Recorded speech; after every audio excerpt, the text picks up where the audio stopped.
Her father owned hotels, office towers, and shopping centers across the country. He believed success could be measured by one thing only: money. So when his daughter Emma brought a quiet high school teacher to their family dinner, he took one look at him and decided he wasn't good enough. What the father didn't know was that the man sitting across from him would eventually destroy everything he thought he understood about power, success, and respect. Emma Reynolds had spent most of her life disappointing her family. At least, that was how her father described it. The Reynolds family was one of the wealthiest families in the state. Their company, Reynolds Properties, owned hotels, shopping centers, office buildings, and luxury apartment complexes across the country. Reynolds Holdings held stakes in pharmaceutical companies and rehabilitation clinics. Their name appeared on buildings, charity plaques, and newspaper headlines. To outsiders, they looked like the American dream come true. Inside the mansion where Emma had grown up, things felt very different. Her father, Charles Reynolds, believed success could be measured in only one way: money. Her older brother, Daniel, had joined the family business immediately after college. Charles often introduced him as the future of Reynolds Properties. Her younger sister, Olivia, worked in marketing and handled public relations for the company. Emma was different. She loved books. While other children dreamed of becoming celebrities or executives, Emma dreamed of working in a library. Her father had laughed when she first told him. Unfortunately, the laughter never stopped. Years later, while Daniel managed multi-million-dollar projects and Olivia attended corporate galas, Emma worked in a public library on the east side of town. She loved her work. The building wasn't impressive. The carpets were old. The computers frequently needed repairs. And the children's reading corner had furniture that had clearly seen better days. But every day, people walked through those doors looking for knowledge, comfort, and hope. Emma felt useful there. That mattered more to her than luxury. Unfortunately, her family never understood. Every holiday gathering eventually led to the same conversation. So, Charles would ask, pretending to be interested, "How many books did you check out this week?" Daniel would smirk. Olivia would avoid eye contact, and Emma would force herself to smile. She had learned long ago that defending herself only made things worse. One rainy Tuesday evening, everything changed. The library hosted a free after-school tutoring program for local children twice a week. Volunteers helped students with homework, reading comprehension, and test preparation. Emma often stayed late to organize materials and help supervise. That evening, she noticed someone she had never seen before. A tall man sat on a way too small stool at one of the tables helping 3 children solve math problems. He looked completely focused on the students, not on his phone, not on himself, on the children. One little girl made a mistake. Instead of correcting her immediately, the man asked questions until she found the answer herself. The smile on the girl's face was impossible to miss. Emma watched from across the room. When the session ended, the children practically surrounded him. "See you Thursday, Mr. Carter. Don't forget my history project. You promised to bring that book." The man laughed. "I will remember it all." Emma couldn't help smiling. As the children left, she approached him. "You seem popular." He looked up. For a moment, Emma forgot what she was about to say. He had kind eyes. The sort of eyes that made people feel heard. "I think they mostly like the snacks," he replied. Emma laughed. "I'm Emma. Ben Carter." They shook hands. "First day?" she asked. Ben nodded. I've volunteered at a few schools before. One of the teachers told me about this program. You survived your first day here. Barely. Then you'll fit right in. Their conversation lasted only a few minutes. Yet when Emma drove home that night, she realized she was smiling. From the following Thursday, Ben appeared regularly. Most volunteers stayed for a few weeks. This man seemed different. Over time, their talks became longer, starting before and ending after the tutoring sessions. Emma learned that Ben taught history at a local high school. He had been teaching for nearly 10 years. He lived in a modest apartment, drove an aging sedan, spent much of his free time helping students. There was nothing flashy about him. No expensive watches, no luxury car, no stories about exotic vacations. And somehow, Emma found that refreshing. For once, she was talking to someone who didn't seem obsessed with status. Several weeks later, they shared dinner at a small cafe near the library. They met more and more outside of their work in the library. Before long, neither of them could pretend they were simply friends. One evening, as they walked through a city park, Ben stopped beneath a row of trees glowing with string lights. I should probably say this before I lose my nerve. Emma smiled. That's usually a dangerous way to start a sentence. Probably. He took a breath. I think about you all the time. Emma's heart raced. So do I. The smile that appeared on Ben's face looked genuine. Not practiced. Not calculated. Just real. It was one of the reasons Emma thought why she loved him. Months passed. For the first time in years, Emma felt genuinely happy, which meant it was only a matter of time before her family found a way to complicate things. That moment arrived when her father announced the annual Reynolds Family Foundation Gala.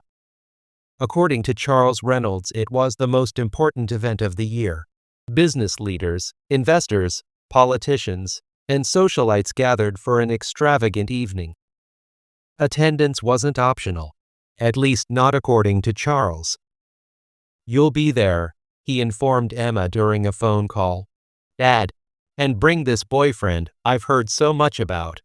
Emma immediately knew this was a terrible idea. Charles never invited people because he wanted to know them. He invited them because he wanted to judge them. Refusing would create more conflict. Reluctantly, she agreed. The night of the gala arrived. Luxury cars lined the entrance. Crystal chandeliers illuminated the ballroom. Servers carried silver trays through crowds dressed in designer clothing. Ben adjusted his tie. I feel like I accidentally walked into a movie. Emma smiled weakly. Trust me, the movie gets worse. Unfortunately, she was right. Within 15 minutes, Daniel had asked Ben about his income. Olivia had asked where he went to college.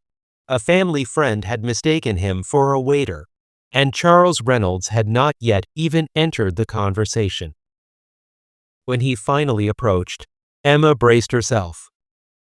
Her father studied Ben carefully, the way a banker might inspect a questionable investment. So you're the teacher? Ben smiled politely. I am. Charles nodded. Interesting. Emma disliked that tone. Excuse me. Charles turned toward another guest. The conversation lasted less than 30 seconds, yet somehow felt insulting. Ben noticed, and Emma did too. It's okay. No, it isn't. I've dealt with worse. Emma believed him. She just didn't know how much worse things were about to become. Surprisingly to her, the gala ended without any major disaster. At least that was what Emma told herself on the drive home. Ben had remained calm throughout the evening. Whenever someone made a condescending comment, He simply had smiled and changed the subject. Emma admired that. She wasn't sure she could have done the same. A week later, she thought the entire situation had been forgotten. Then her father called. Sunday. Family dinner. Emma sighed. Dad. No excuses. Bring that boyfriend of yours. The call ended before Emma could respond. She stared at her phone. Ben, sitting across from her in the library break room, immediately recognized the expression. That bad? My father wants another family dinner. Ben smiled. Wasn't one interrogation enough? Apparently not. To Emma's surprise, Ben seemed completely unbothered. Then let's survive another one. Sunday arrived. The Reynolds mansion looked exactly as intimidating as always. 3 stories. Perfect landscaping. A circular driveway large enough for a hotel. Emma had grown up there, yet she still felt nervous every time she returned. The dining room was already full when they arrived. Daniel stood near the fireplace. Olivia sat beside her mother. Charles occupied the head of the table like a king preparing for court. Everyone greeted Ben politely. The evening began pleasantly enough. For nearly 20 minutes, nobody mentioned careers or money. Emma almost relaxed. Then Daniel ruined everything. So Ben looked up. Yes? Daniel swirled his wine. Do you ever regret becoming a teacher? The room grew quiet. Emma closed her eyes. Here we go. Ben remained calm. No. Really? Really? Daniel laughed. I just mean, most people want to move up eventually. Ben smiled. I like helping students. That's admirable. The way Daniel said admirable made it sound like a disease. Charles joined the conversation. And what are your long-term plans? I'm pretty happy where I am. Charles raised an eyebrow. No ambitions? I didn't say that. Then what are they? Ben took a sip of water. Improving educational outcomes, making people's lives better. Daniel nearly laughed. Charles wasn't much better. Emma felt her face grow warm. Not because of Ben, because of her family. Fortunately, Olivia unexpectedly stepped in. I think that's a worthwhile goal. Daniel looked surprised. Charles ignored her. The conversation moved on. Or so Emma thought. Later that evening, after dessert, her father invited Ben into his office. Alone. Emma immediately objected. Dad, just a conversation. Ben gently squeezed her hand. It's okay. Nothing about it felt okay to her. Charles' office was larger than many apartments. Mahogany shelves covered the walls. Awards and photographs lined every surface. The room existed for one purpose: to impress visitors. Charles sat behind his desk. Ben remained standing. For several moments neither spoke. Finally Charles broke the silence. How serious are you about my daughter? Ben answered immediately. Very. Charles nodded slowly. I see. Another silence. Then he leaned forward. You seem like a decent manual. Whenever Charles started with a compliment, trouble followed. But Emma comes from a different world. Ben said nothing. Charles continued. My daughter has opportunities most people never experience. She does. Can you provide that lifestyle? Ben smiled slightly. There it is. Charles frowned. There what is? The real question. Charles leaned back. Then answer it. Ben's expression remained calm. I think Emma can decide what kind of life she wants. For the first time, Charles looked annoyed. The conversation ended shortly afterward. Neither man mentioned what had been said, but Emma could feel the tension. Weeks passed. Then something new happened. The city announced a major education conference. Schools, universities, technology companies, and nonprofit organizations would participate. The public library was invited to host several sessions. Emma spent weeks helping prepare, then was scheduled to give a presentation. On the morning of the event, Emma arrived early. The conference center already buzzed with activity. Guests moved between exhibits. Researchers discussed projects. Journalists conducted interviews. Ben was surrounded by a throng of people.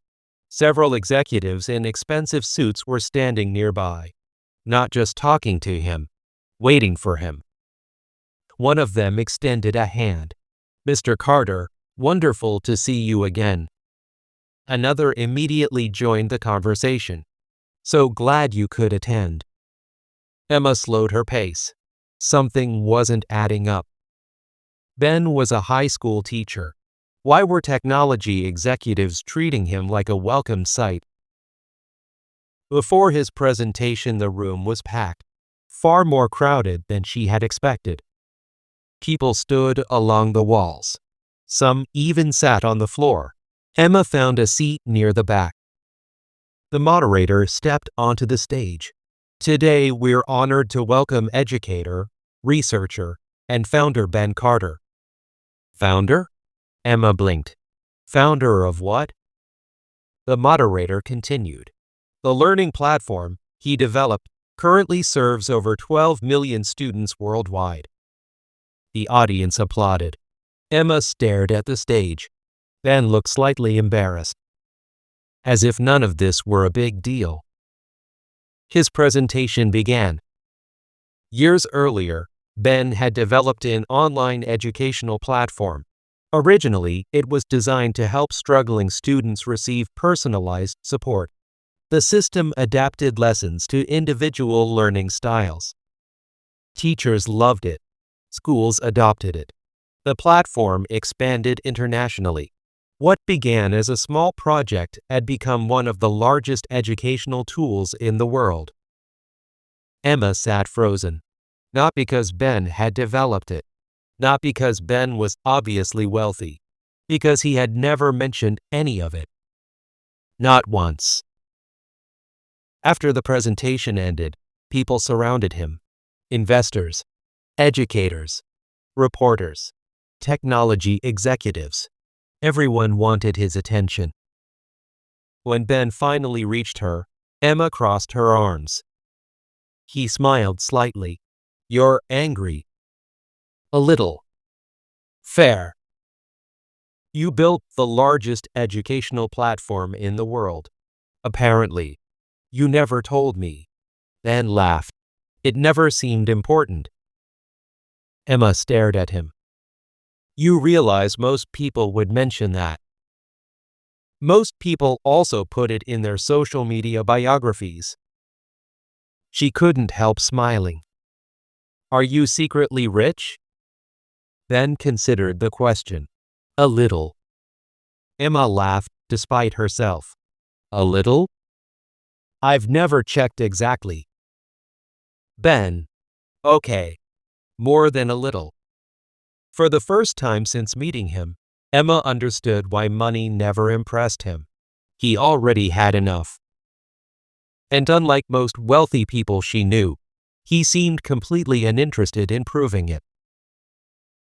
What neither of them realized was that her father had also attended the conference. Not interested in education, he still was interested in probably new business opportunities. That day Charles Reynolds had seen opportunity, but danger too. By the time he returned to his office that evening, he had ordered his staff to investigate everything they could find about Ben Carter. What they discovered would change everything. Because Ben's newest project wasn't another educational platform. It was something far bigger. something that threatened millions of dollars in corporate interests. And Charles Reynolds had no intention of allowing that threat to his family's wealth to grow. 3 days after the conference, Charles Reynolds sat alone in his office reviewing a report. The report was nearly 60 pages long. Every page concerned the same man, Ben Carter. Charles had expected to discover another wealthy entrepreneur who happened to enjoy teaching. Instead, what he found made him increasingly uncomfortable. The educational platform was only the beginning. Over the past several years, Ben had quietly funded research projects in universities and medical centers around the world. And while most investors pursued profit, Ben seemed obsessed with solving problems. One section of the report caught Charles' attention: a company called Insight Diagnostics, founded 3 years earlier. Privately owned, majority controlled by Ben Carter. Charles turned page after page. The more he learned about Ben Carter, the more concerned he became. Insight Diagnostics had developed an artificial intelligence system capable of identifying diseases at remarkably early stages. The software analyzed medical records, laboratory data, imaging results, and genetic information. It combined data from various sources. In several test cases, it detected illnesses months before traditional methods could have. Some experts were calling it revolutionary. Others called it disruptive. Charles preferred a different word: dangerous. Not because it harmed patients. Quite the opposite. The technology could dramatically reduce treatment costs. It could prevent unnecessary procedures. It could help doctors identify illnesses earlier. The problem was simple. Many industries made enormous amounts of money from the existing system, and Charles had investments connected to several of them. For the first time, Ben Carter was no longer simply Emma's boyfriend. Now he was a threat. A week later, Charles invited Ben to lunch. Alone. The invitation surprised both Ben and Emma, especially Emma. "My father invited you voluntarily?" Ben laughed. "Apparently. That's terrifying." "It probably is." The lunch took place at one of the most exclusive restaurants in the city. Charles had reserved a private room. When Ben arrived, Charles stood and shook his hand. The friendliness felt unusual, almost rehearsed. They exchanged small talk for several minutes. Then Charles finally reached the real reason for the meeting. "I've been reading about your medical technology company." Ben nodded. "I figured you might. Impressive work." "Thank you." Charles folded his hands. "I think there may be an opportunity." Ben already knew where this was going. What kind of opportunity? Partnership. For a moment Ben remained silent. Then he said, "I don't need a partner." Charles continued as if Ben had not spoken at all. "I have access to investors, political connections, regulatory advisors. I know. Together we could accelerate your growth." Ben smiled slightly. "At what cost?" Charles didn't answer immediately. Then the older man leaned forward. "You'll encounter resistance. I'm aware of that. More than you realize. I still believe technological progress should remain independent." Charles's expression hardened. "That may be a mistake." Ben calmly placed his napkin on the table. "Then it's my mistake to make. Thank you for the invitation." Neither man raised his voice or insulted the other. Yet both understood exactly what had happened. Charles had demanded control disguised as assistance. Ben had refused. And Charles Reynolds was not accustomed to hearing the word no. The first rumors appeared 2 weeks later. At first, they seemed insignificant. A social media post, an anonymous blog article, a discussion thread on an investment forum. Questions, doubts, speculation. Where had Ben's technology originated? Had all the research been properly credited? Were the results exaggerated? Nobody knew who started the rumors, but they spread quickly. By the end of the month, several online publications were repeating them. Emma noticed the change immediately. Ben's normally busy schedule became chaotic. Meetings were canceled. Journalists called constantly. Investors demanded explanations. One evening, she arrived at his apartment carrying takeout food. Ben opened the door looking exhausted. "You need sleep." "Yes, about 3 weeks' worth." Stacks of documents covered the dining table. Legal files, research reports, correspondence. The atmosphere felt completely different from the calm life they had enjoyed only months earlier. She sat beside him. "Tell me what's happening." Ben hesitated, then sighed. "Someone is coordinating this." "You mean the rumors?" He nodded. Too many stories appeared at the same time. Emma felt a knot form in her stomach. She already suspected who might be responsible, but she didn't want to believe it. Meanwhile, inside Reynolds' company, tensions were growing. Daniel attended a meeting where executives discussed Ben's company. Nobody spoke about innovation. Nobody discussed helping patients. The discussion focused entirely on financial risk. One executive projected a report onto a screen. If Carter's platform reaches widespread adoption, several sectors will experience significant revenue decline. Other executives nodded. Some investors are already concerned. Daniel frowned. For the first time, he felt uncomfortable. The goal seemed less about competition and more about sabotage. After the meeting, he confronted his father. "Are we involved?" Charles barely looked up. "Involved in what?" "The attacks on Carter." Silence. His father turned back to his papers. That silence answered the question. Daniel left the office feeling unsettled.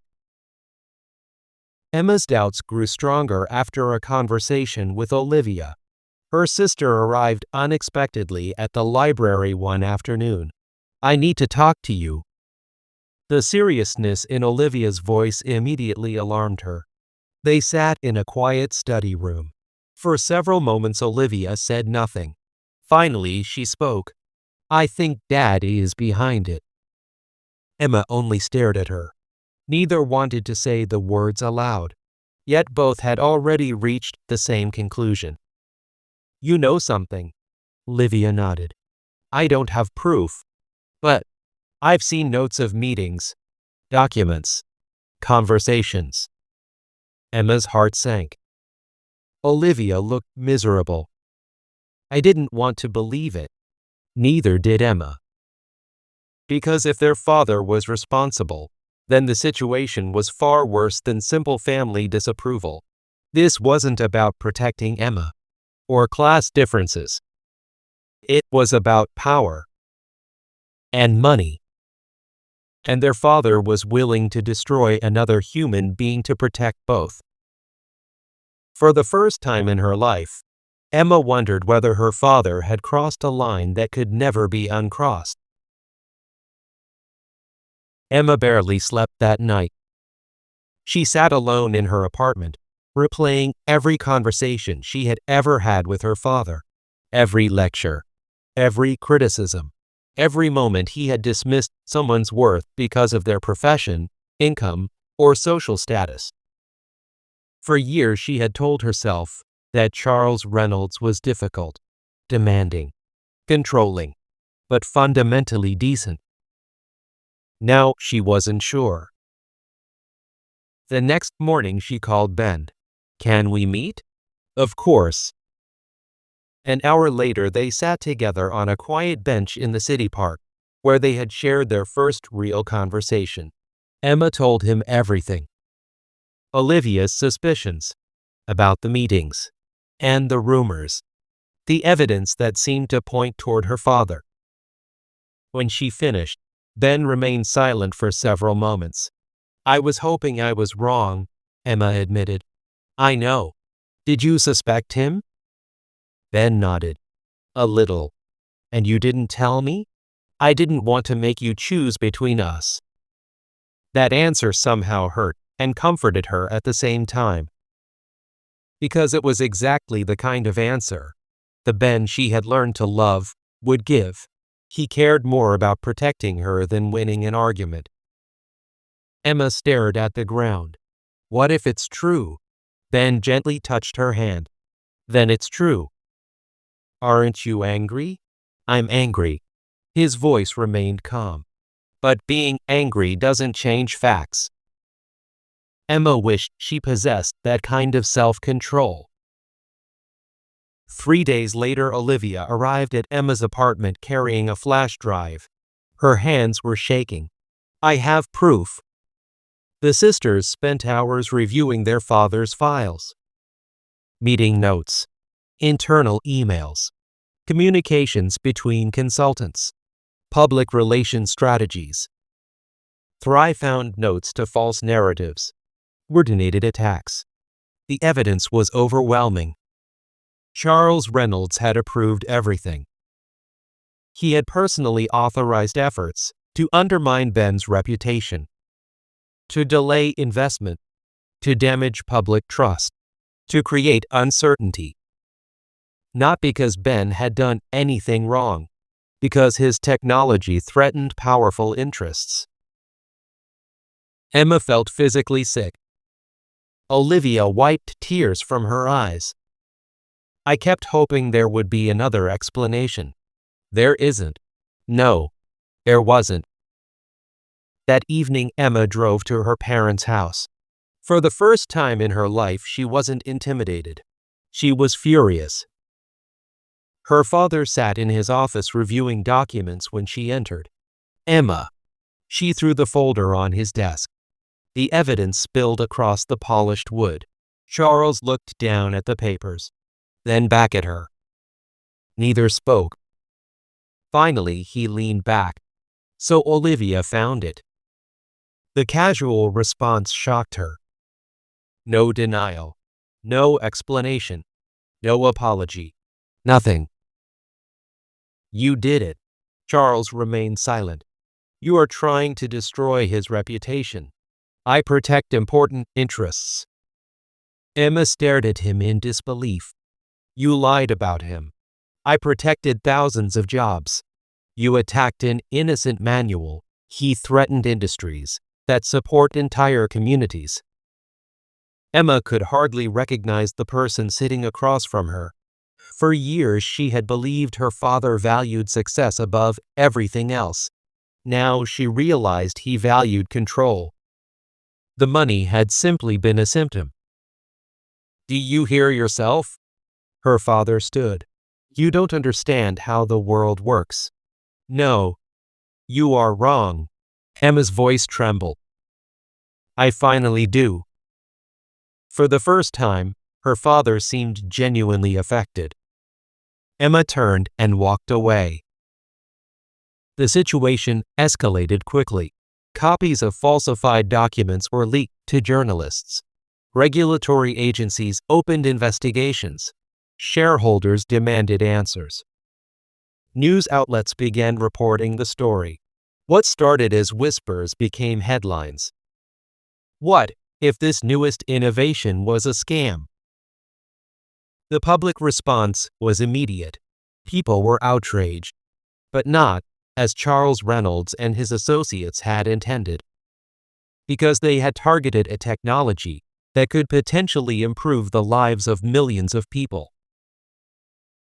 The story spread nationally. Then it made international headlines. Every day brought new revelations. Inside Reynolds Properties, panic spread. Executives resigned. Investors demanded meetings. Board members argued openly. For years, Charles Reynolds had controlled everything. now that control was slipping away. Daniel watched the collapse from inside. At first he tried to defend his father. Then he reviewed the evidence himself. After that, defending his father's actions became impossible. One afternoon he entered Charles' office. The older man looked exhausted, older than Daniel had ever seen him. "What do you want?" Daniel took a deep breath. "I'm leaving." Charles stared at him. "What?" "I'm resigning." The words hung in the air. "You would abandon your family?" "No." Daniel shook his head. "I'm refusing to help you to destroy it." Charles looked away. For perhaps the first time in his life, he had no response. A month later, a public hearing was held concerning the accusations. The room was packed. Journalists filled every seat. Television cameras lined the walls. Business leaders, medical experts, investors, everyone wanted answers. Ben testified calmly. He presented evidence, research data, independent audits, documentation proving the effectiveness of his technology. Then came the emails. Documents to internal communications between Reynolds Properties and associates. The coordinated attacks. One by one the facts emerged. The truth became impossible to ignore. By the end of the hearing, public opinion had shifted completely. The accusations against Ben collapsed. The campaigns against him were fully exposed. Consequences arrived quickly. Several major partners severed ties with Reynolds Properties. Board members forced structural changes. Charles lost much of the influence he had spent decades building. The empire survived, but the illusion surrounding its leader did not. For the first time in his life, Charles Reynolds faced consequences he couldn't negotiate away. 6 months later, life looked very different. The rumors were gone. The investigations had ended. Insight Diagnostics continued expanding. Across multiple regions, hospitals adopted their technology. Medical professionals reported promising results. But Ben seemed exactly the same.